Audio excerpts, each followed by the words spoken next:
5 pemain PSM Makassar hingga kini masih di backup cedera. Everton Nascimento dan 4 pemain PSM lainnya masih menjalani latihan terpisah di lapangan Yonsi Purmaros Rabu sore.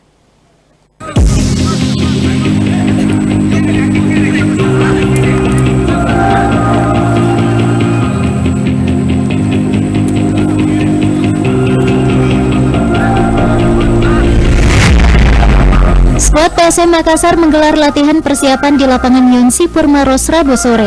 Latihan dipimpin langsung pelatih kepala PSM Bernardo Tavares dan dihadiri hampir seluruh pemain, kecuali Rafli Asrul dan Edgar Amping yang dipanggil memperkuat timnas.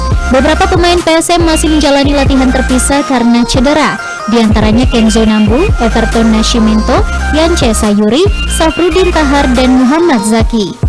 Kelima pemain ini diberikan latihan khusus oleh tim medis di pinggir lapangan guna membantu proses pemulihan cedera.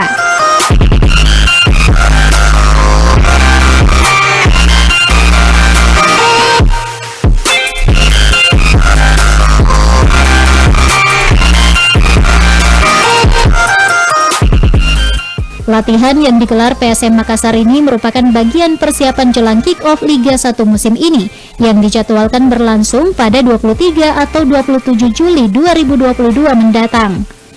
Sebelumnya PSM kembali ke Makassar usai disingkirkan Borneo FC di perempat final Piala Presiden 2022. Tim Juku Eja kini hanya fokus untuk persiapan semifinal AFC Cup 2022, zona ASEAN, dan Liga 1 Indonesia yang akan segera bergulir. Wahyu Saputra, Celebes TV.